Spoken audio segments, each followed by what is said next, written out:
Krishna Hare Hare Hare Hare Ram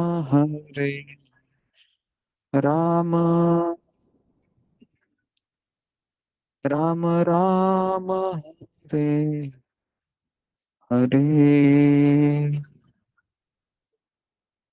Hare Hare Krishna Krishna Krishna Hare Hare Hare Ram Ram Hare Hare. Okay.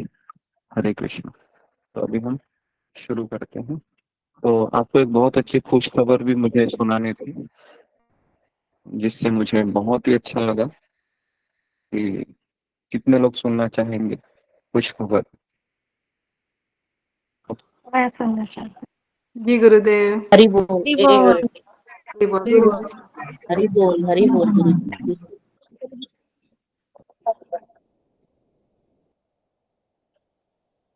तो वो खुश खबर है कि परम पूज्य राधानाथ स्वामी महाराज राधाष्टमी के समय गोवर्धन इको विलेज में आने वाले हैं। हरि जी। बोल हरि बोल हरी बोल हरी बोल गुरु जी हरी हरि बोल। बोल हरि बोल। बहुत सुंदर। हरी बोल हरी बोल गुरु जी। बहुत ही अच्छी खबर है हरि बोल जो हरि बोल मुझे हरि बोल हरि आधे बोल घंटे पहले हरि बोल। प्राप्त हुई। जी। तो यहाँ पर मैं जिस रूम पे हूँ, ब्रह्मचारी है, उन्होंने मुझे बताया कि परम पूज्य राधानाथ स्वामी महाराज राधाष्टमी में शायद इधर रहेंगे, नहीं तो राधा गोपीनाथ मंदिर में रहेंगे, लेकिन यहाँ पर वो आएंगे, उन्होंने कहा। तो जब आएंगे तो मैं आप सभी को उनके दर्शन कराऊंगा। उनके दर्शन करने से हम पवित्र हो जाएंगे और हमारा जीवन भी हरि परिवर्तित हो बोल। जाएगा। ठीक है। तो अभी हम शुरुआत करते हैं। तो 1971 का ये प्रसंग है, 1971। और ये जून महीने का प्रसंग है। मास्को में श्रील प्रभुपाद जी ने अपने सचिव श्याम सुंदर प्रभु को कहा कि हमें एशिया में जाना है। और श्रील प्रभुपाद जी और उनके सचिव राम सुंदर प्रभु और उनका एक सेवक जिनका नाम था अरविंद, ऐसे तीन लोग रशिया में जाते हैं।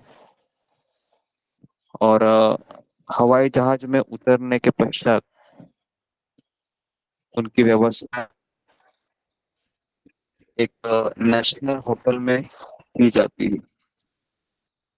तो श्रील प्रभुपाद जी, सुंदर प्रभु और उनका सेवक अरविंद, ये तीनों नेशनल होटल में पहुंच जाते हैं। तो ये होटल बहुत महंगा होता है, लेकिन साधारण होता है। श्रील प्रभुपाद का कमरा अत्यंत अंधेरा तथा संकरा था, जिसमें मुश्किल से एक चारपाई तथा दो कुर्सियों के लिए ही जगह थी। मतलब कमरे में केवल एक चारपाई तथा दो कुर्सियां, इतना ही रह सकता था। तो श्याम सुंदर तथा अरविंद, इनका कमरा काफी दूर था, तो मतलब तीन कमरे बुक किए थे। प्रभुपाद ने निर्णय लिया कि अरविंद उन्हीं के कमरे में आ जाए, जिससे उनका कमरा और भी ज्यादा भर गया। तो श्रील प्रभुपाद ने अरविंद को कहा कि तुम मेरे साथ आके रहो, क्योंकि मुझे मालिश की आवश्यकता होती है। देखिए, श्रील प्रभुपाद जी भी ऐसे प्रचारक थे कि स्वास्थ्य तो उनका भी खराब होता था, लेकिन उन्होंने प्रचार कार्य कभी बंद नहीं किया। तो अविरत उन्होंने शुरुआत रखा उस चीज को। अरविंद ने होटल मैनेजर को बताया कि लोग होटल का भोजन नहीं खाएंगे हम लोग। तो अरविंद ने कहा कि हमारे स्वामी जी तो मैनेजर ने कहा कि यहाँ पर ऐसी कोई सुविधा नहीं है, आपको कोई खाना पकाना नहीं मिलेगा। पहले तो उसने इनकार किया, लेकिन बाद में एक नौकरानी थी जो रसोई घर में काम करती थी, तो उसका वहां पर छोटा सा कमरा था होटल में। तो उस नौकरानी ने कहा कि मेरा जो रसोई घर था उसका कर सकते हैं। अभी ये जो जगह है मॉस्को है, ये भारत नहीं है, रशिया में प्रभुपाद जी आए हैं पहली बार। तो ये प्रसंग आपने कभी सुना नहीं होगा, ध्यानपूर्वक सुनिए किस तरह से प्रचार शुरू हुआ रशिया में, मॉस्को में। तो नौकरानी ने अनुमति दिया। आवाज मेरा आ रहा है सबको, सुनाई दे रहा है? जी गुरु जी गुरु जी। दे रहा है।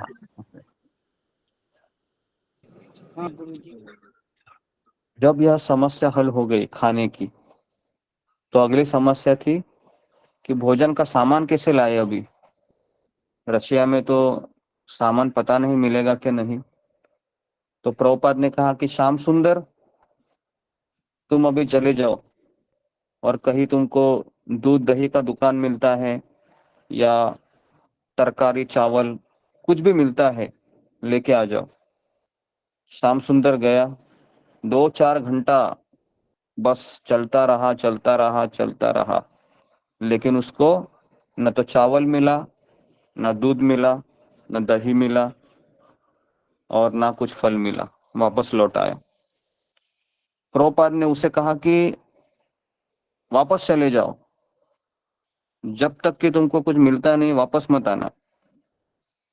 तो श्याम सुंदर प्रभु लगभग पूरा दिन बाहर ही रहा, और जब वह देर रात को लौट आया तो कुछ गोभी, पत्ता गोभी लेकर लौटा। पत्ता गोभी आप जानते होंगे, पत्ता गोभी, है ना?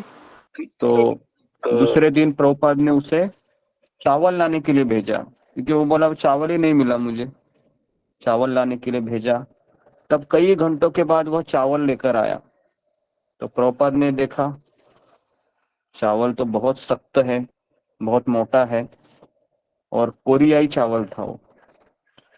प्रभुपाद ने कहा कि ये चावल तो मैं नहीं खा सकता हूँ, कुछ फल लाओ जरा। तो श्याम सुंदर वापस बाहर गया। शहर में कई मील मील मील मील अंदर घुसा वो। इसका मतलब क्या है?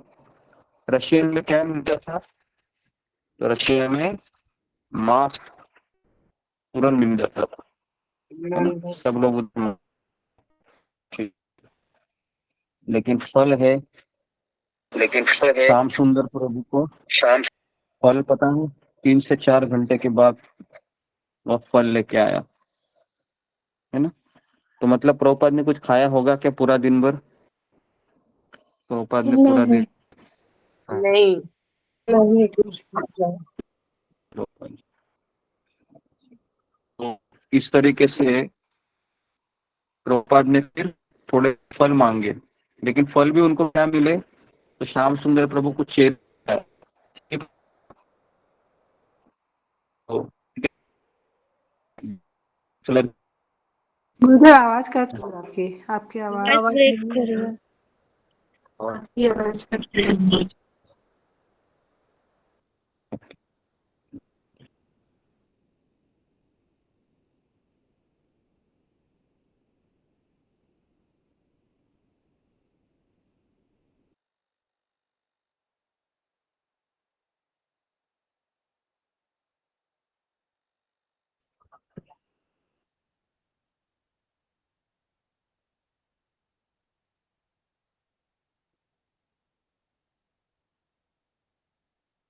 इंटरनेट नहीं चल रहा है ना। हरे हरे कृष्ण। नहीं आ रही, थोड़ी आ रही है, मुझे पता नहीं। कट रही है गुरुजी। नहीं जी, ब्रेक हो रहा है, कट रही है।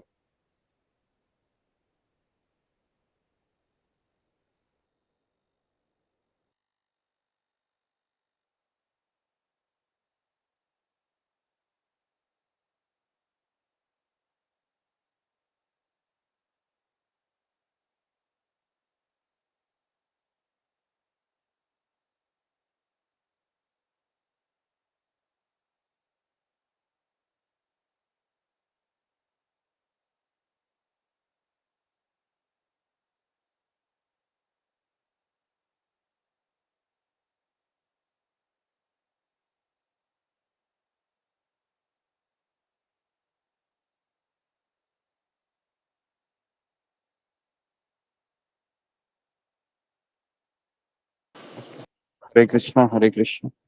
अभी आ रही आवाज? हरे कृष्ण, आ रही गुरुजी। हरे कृष्ण। जी गुरु जी।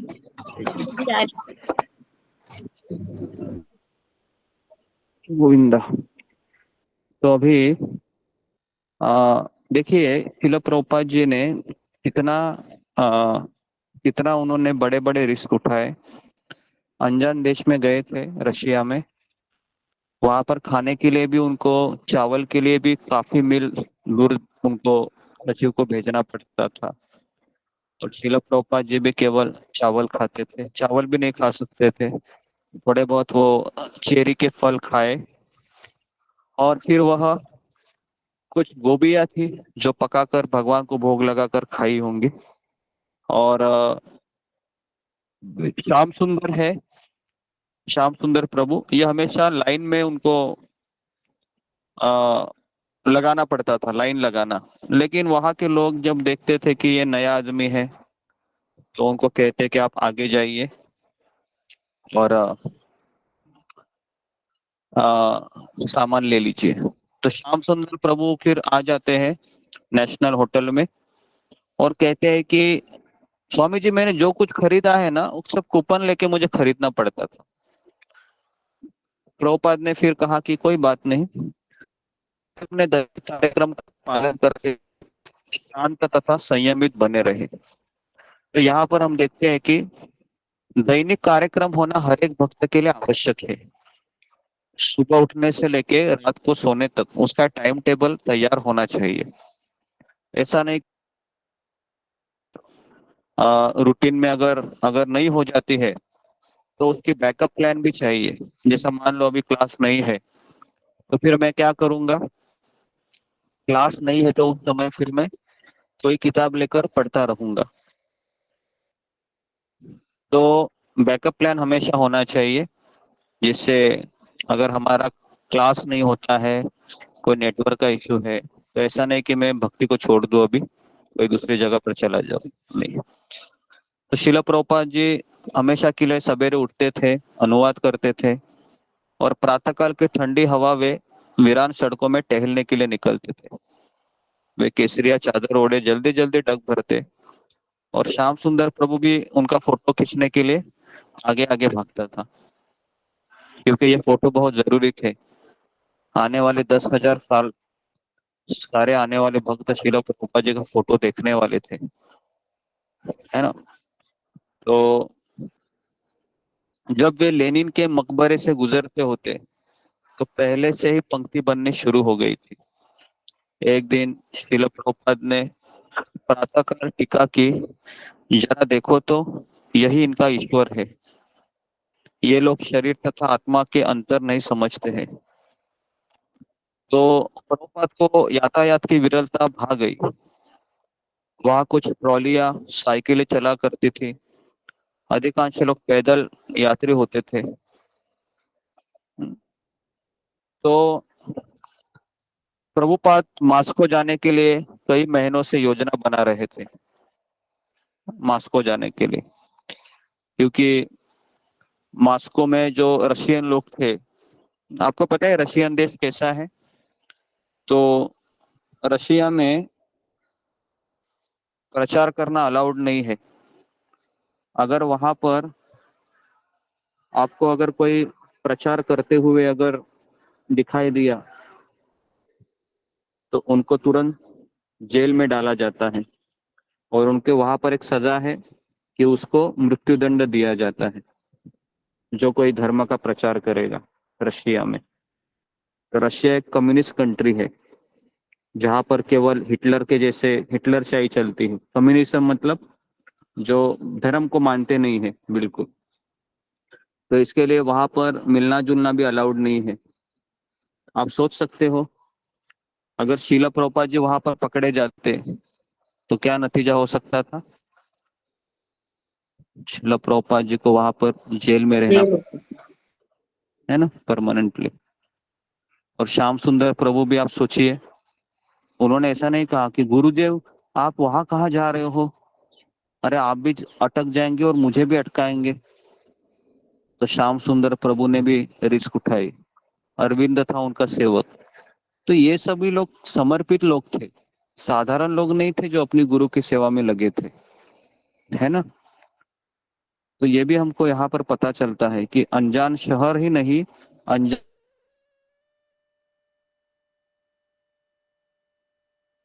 दिखाई दी तो वहां पर तुरंत हवाई अड्डे पर ही आपको पकड़ा जाता है और जेल में डाल दिया जाता है और फिर भारतीय सरकार भी आपके लिए कुछ नहीं कर सकती है। तो ऐसे कड़े कानून हुआ करते हैं अलग अलग देशों के। तो शिला प्रभुपाद जी हमेशा चाह रहे थे कि मैं मॉस्को चला जाऊं और मैं वहां पर मेरी गुरु की आज्ञा का पालन कर सकूं।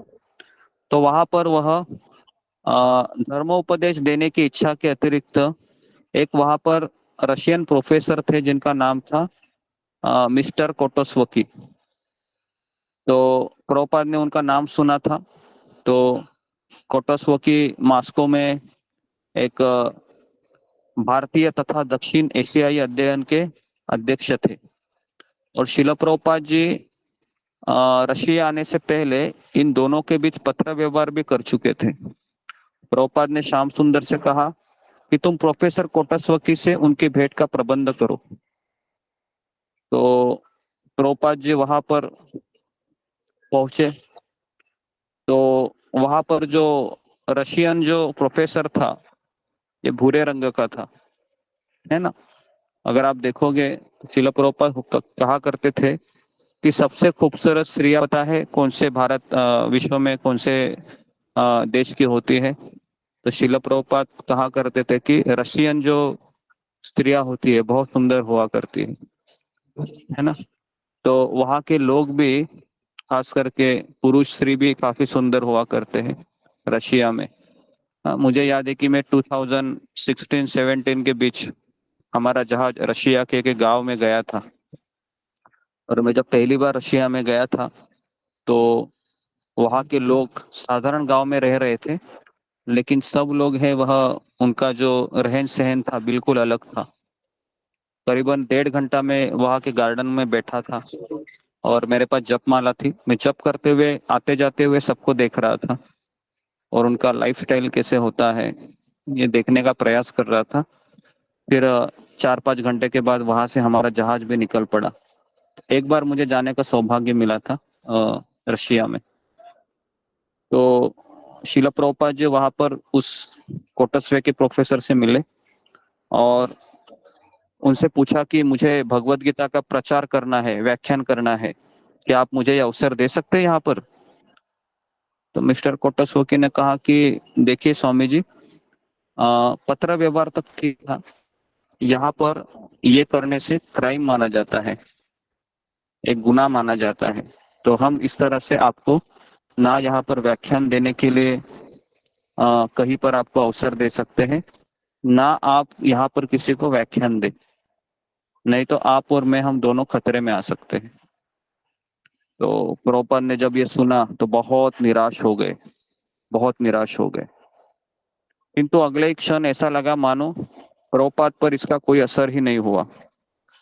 तो उन्होंने प्रोफेसर कोटस्वकी से कहा कि ठीक है, धन्यवाद आपका। तो इस तरीके से फिर सोचा कि अभी क्या करें। तो प्रभुपाद जी रशियन का एक न्यूज़पेपर पढ़ रहे थे अगले दिन। उसमें एक लेख छपा था कि हम लोग सुधार लाने के लिए अन्यों का अनुभव लेने को तैयार हैं।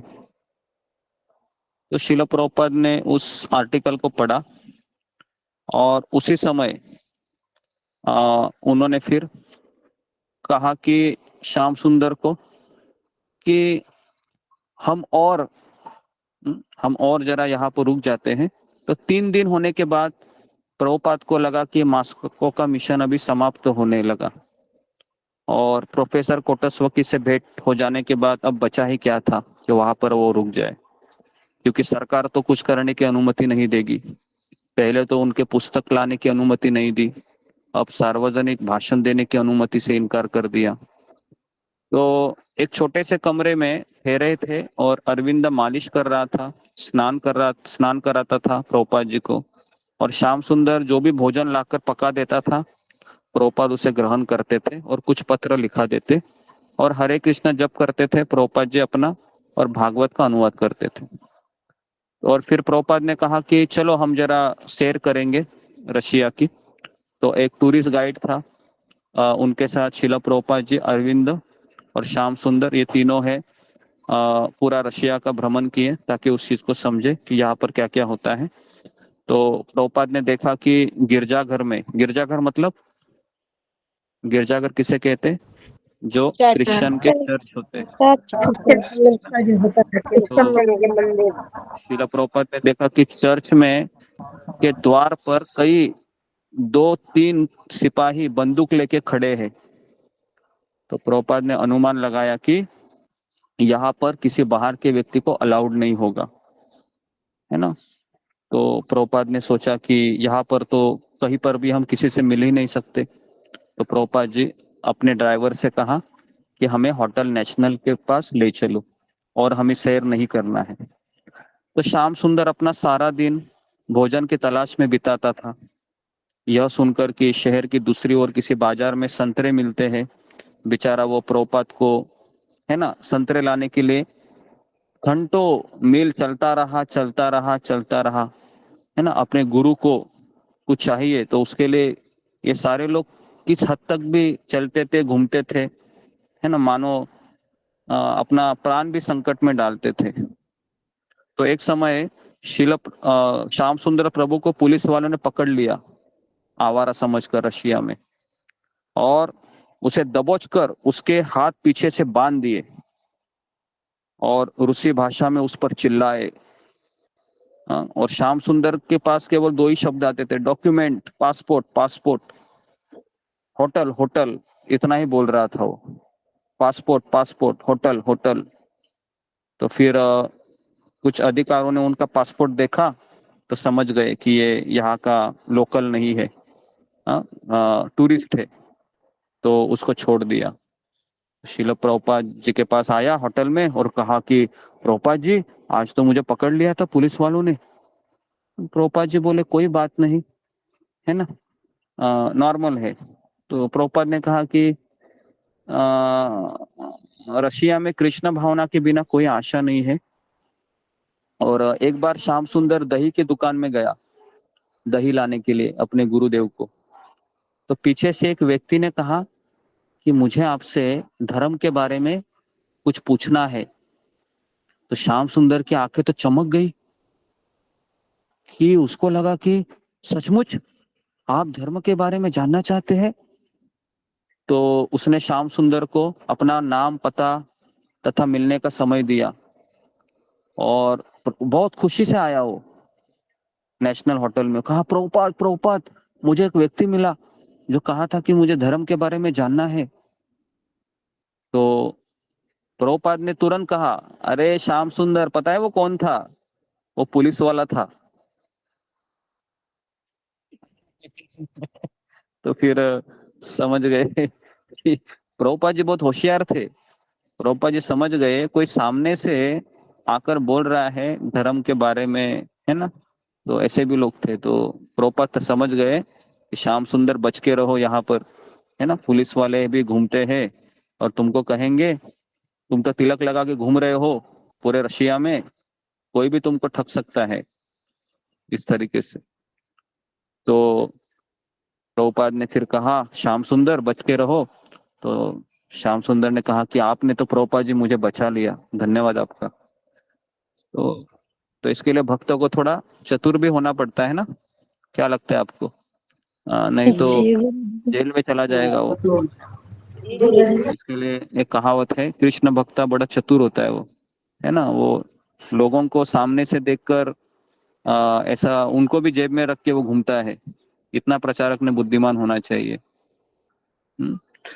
तो फिर एक बार शिल प्रभुपाद ने फिर देखा कि नहीं, एक बार श्याम सुंदर प्रभु ऐसे ही रास्ते में घूम रहे थे, अचानक उनको दो लड़के गार्डन में मंडरा रहे थे।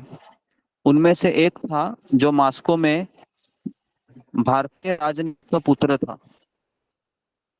और दूसरा एक तरुण मास्कोवादी था। और उन्होंने देखा कि एक शहर के यातायात में एक लंबा युवक सिर मुंडाए, लंबी लाल जैसे रंग की शिखा धारण किए, श्वेत वस्त्र पहने उनके निकट आया। वह श्याम सुंदर था। और तुरंत श्याम सुंदर ने उनको कहा कि हरे कृष्णा बंधु, क्योंकि वो भारतीय था एक। तो श्याम सुंदर प्रभु ने पहचान लिया, क्योंकि श्याम सुंदर प्रभु भारत में कई साल, कई महीने रहे थे प्रभुपाद जी के साथ। तो प्रभुपाद जी के तो श्याम सुंदर प्रभु ने कहा कि हरे कृष्णा बंधु ब्रदर। तो उसमें से एक भारतीय था, उसका नाम था नारायण, और एक रशियन था, उसका नाम था इवान। तो आ, उसने कहा कि मेरा नाम श्याम सुंदर है, मेरे स्वामी जी है प्रभुपाद जी, जो भारत से आए हैं, नेशनल होटल में ठहरे हैं। अगर आप उनसे मिलना चाहते हैं तो आप मिल सकते हैं। तो अभी ये जो रूसी युवक था, मतलब रशियन, उसका नाम था इवान था, वो थोड़ी थोड़ी अंग्रेजी जानता था। तो बात गंभीर होने लगी, क्योंकि उसने काफी चीजें बताई इवान ने। तो श्याम सुंदर ने कहा कि आप मेरे गुरु से आकर क्यों नहीं मिलते? चलो, मैं भी जा रहा हूँ अभी मेरे गुरु के पास, आप भी चलो। तो दोनों युवकों ने अपने को सम्मानित हुआ समझा, और श्याम सुंदर के साथ नेशनल होटल में आ पहुंचे। तो वहां पर जब उन्होंने पहली बार शिला प्रभुपाद को देखा, जो बिस्तर पर बैठे थे, देखने के बाद ही शिला प्रभुपाद की आंखें चमक गई। प्रभुपाद ने पहचान लिया कि ये पुलिस वाला नहीं है, ये सही में इसको कृष्ण चाहिए। तो अरविंद तब उनके पाँव की मालिश कर रहा था। कितना सौभाग्यशाली है वो अरविंद, जो शिला प्रभुपाद के पाँव की मालिश कर रहा था, दबा रहा था। तो श्याम सुंदर भीतर आया और उसने प्रभुपाद को प्रणाम किया। और इवान ने भी देखा कि प्रणाम करना चाहिए, तो इवान ने भी दंडवत प्रणाम किया। प्रभुपाद ने कहा आओ, और वे तीनों उनके चरणों के निकट बैठ गए। पहले नारायण की ओर मुड़ते हुए प्रभुपाद ने उसका नाम और पिता का पेशा पूछा। नारायण को प्रभुपाद बहुत अच्छे लगे, और उसने कहा कि प्रभुपाद जी, मैं आपके लिए हरी हरी सब्जियां लेकर आऊंगा रोज, ताकि आपको कोई खाने में असुविधा ना हो।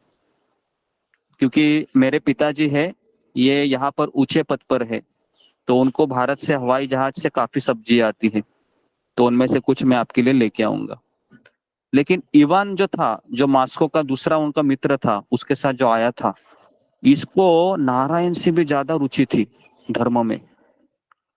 तो शीला प्रभुपाद इवान के साथ बातें करने लगे, और इवान क्या करता था, रशिया में बोलता था, और जो नारायण था उसका मित्र, वो शीला प्रभुपाद को अनुवाद करके बोलता था। देखिए अभी किस तरह से हो रहा है, क्योंकि प्रभुपाद जी को रशियन नहीं आती थी, और ये इवान था, उसको प्रभुपाद का अंग्रेजी भी समझ में नहीं आता था। तो भगवान ने देखो किस तरह से एक नारायण था जो भारतीय था, तो वो ट्रांसलेशन का काम करता था, और इस तरह से उसने सारे सवाल पूछ डाले। और यहाँ पर वर्णन आता है कि जिस तरह से एक भूखा व्यक्ति भोजन को खाता है ना, वैसे इवान ने प्रभुपाद जी के हर एक शब्द को ग्रहण किया, हर एक शब्द को। और कुछ घंटों तक चर्चा होने के पश्चात नारायण ने कहा कि अभी हमको चलना पड़ेगा, हम कल वापस आएंगे।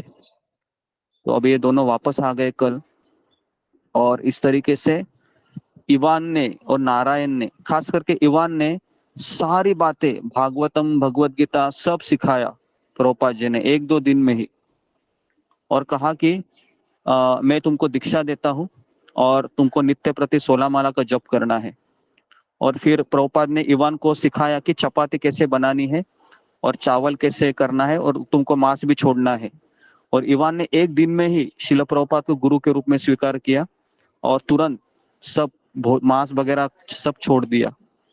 आप सोचो ये किस तरह से कनेक्शन हुआ, है ना, 1 दिन में ही सब कुछ।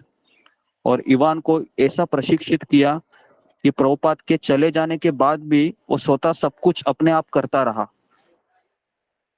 और इवान को लगा कि मैं बदल रहा हूँ, मेरा आध्यात्मिक जीवन में आगे बढ़ रहा हूँ।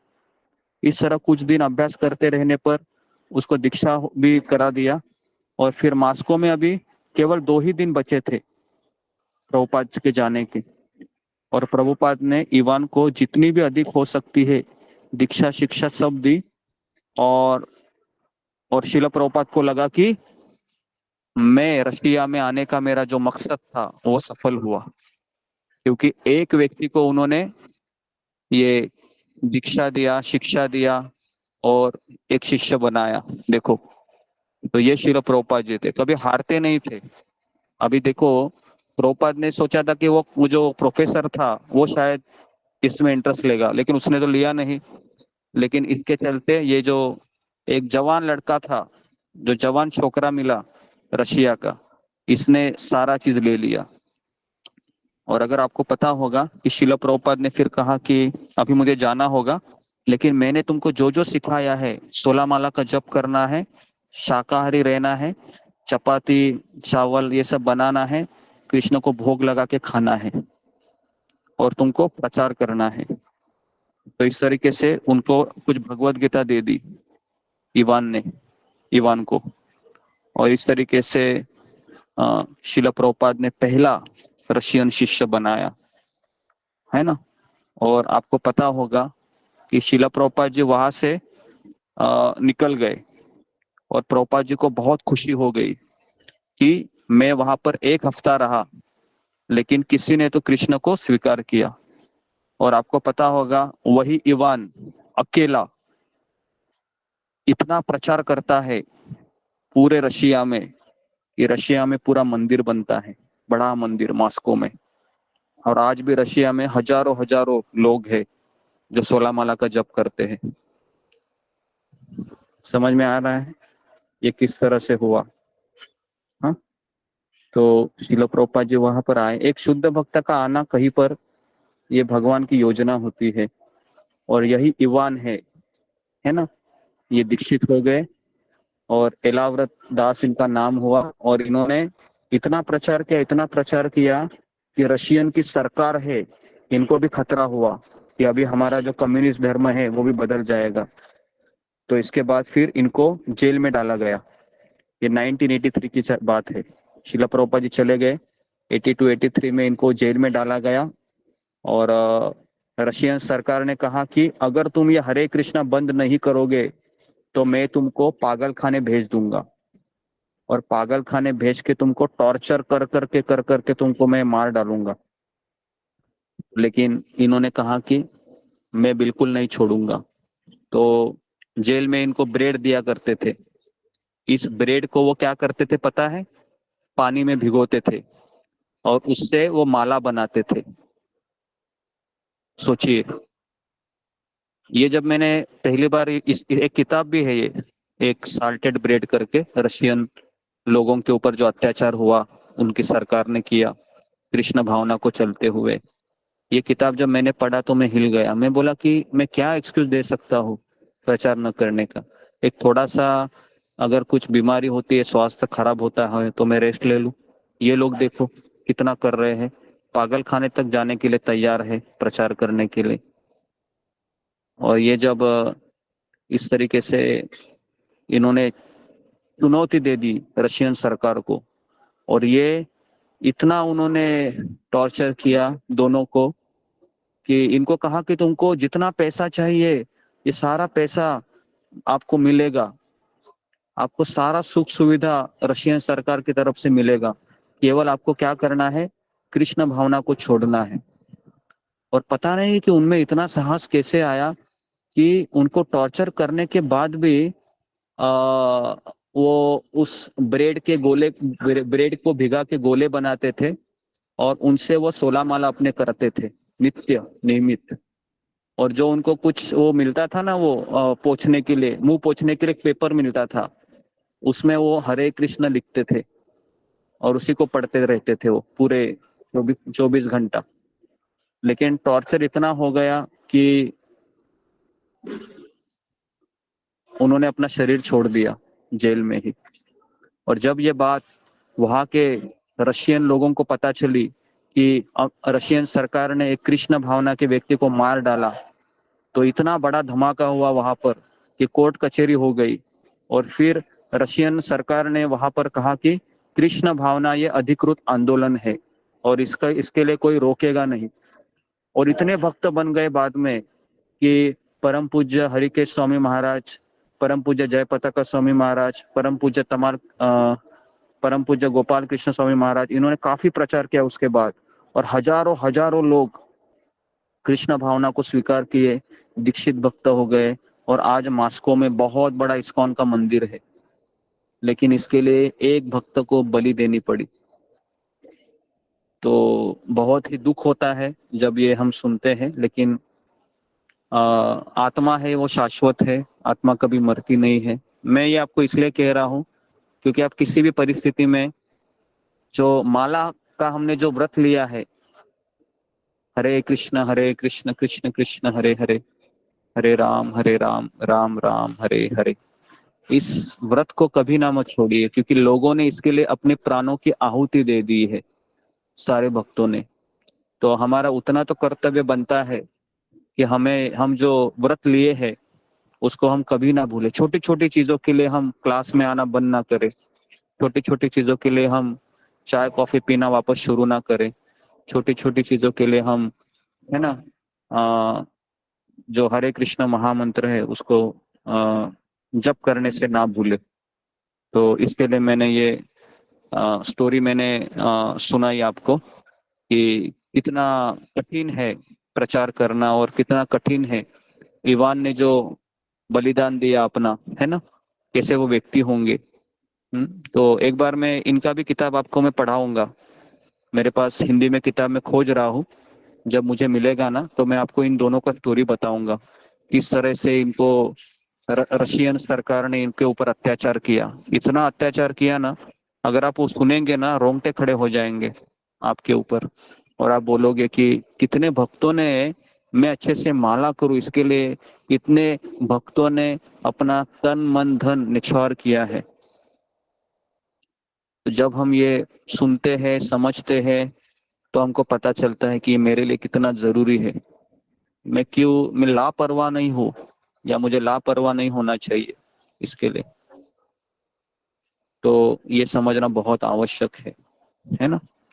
तो जो ये मैंने आपको कहानी बताई किस तरह से आ, रशिया में प्रचार हुआ शिला प्रभुपाद जी के द्वारा, श्याम सुंदर प्रभु ये माध्यम बने, अरविंद जो वहां पर मालिश करने के लिए गया था, ये तीनों लोगों ने वहां पर एक व्यक्ति को प्रेरित किया, इवान करके, जो नारायण करके एक वहां के छात्र थे युवक। वो केवल एक वेल विशर बन के रहे, लेकिन उन्होंने अनुवाद करके जो मदद की इवान की, ये इवान बाद में इतना बड़ा वहां पर प्रचार करता है, उससे रशियन सरकार हिल जाती है। लेकिन उसका टॉर्चर करके उसको डेथ हो जाता है। लेकिन उसके बाद जो हजारों लोग, लाखों लोग जो रशिया में कृष्ण भावना को स्वीकार करते हैं, तो उससे काफी लोग फिर कृष्ण के प्रति आकर्षित होते हैं। तो ये छोटा सा कहानी मैंने आपको बताया आज। तो आशा करता हूँ कि यह कहानी आपको अच्छी लगी होगी, पसंद आई होगी कि किस तरह से, है ना, व्यक्ति है वह प्रचार करता है और अपना पूरा जीवन है वह कृष्ण को देना चाहता है। तो ऐसे स्टोरी हमको सुननी चाहिए, समझनी चाहिए, ताकि हमें जो प्राप्त हुआ है इसको हम आ, गंभीरता से लेने का अर्थ ये नहीं कि घर में झगड़ा करते हुए करना है। थोड़ा सा बुद्धिमान हो जाइए, और जब आपको खाली समय मिले तब मोबाइल न लेते हुए क्या लेना चाहिए हाथ में? माला माला माला लेनी चाहिए। फ्री टाइम में मोबाइल मत लीजिए, माला लीजिए और एक्स्ट्रा माला करते रहिए। और ये हमेशा याद रखिए कि मैं माला कर रही हूँ, इसके लिए कई भक्तों ने बलिदान दिया है। ओके जी, तो यहाँ पर मैं रुकता हूँ। तो आप सबका बहुत बहुत धन्यवाद। हरे कृष्णा हरे कृष्णा हरे कृष्णा कृष्ण कृष्ण हरे कृष्ण। हरे कृष्णा हरे कृष्णा कृष्ण हरे राम हरे राम गुरु जी हरे कृष्णा गुरु जी का नाम सभी भगवान सभी लोगों को प्रणाम, सभी सभी माता जी का प्रणाम। हरि बोल गुरु जी। प्रणाम गुरु जी। हरे कृष्णा। हरे कृष्ण सभी भक्तों को दंड प्रणाम। हरे कृष्ण सभी भक्तों दंडवत प्रणाम। आशा कल्पतरु से कृपा सिंधु हरे कृष्णा।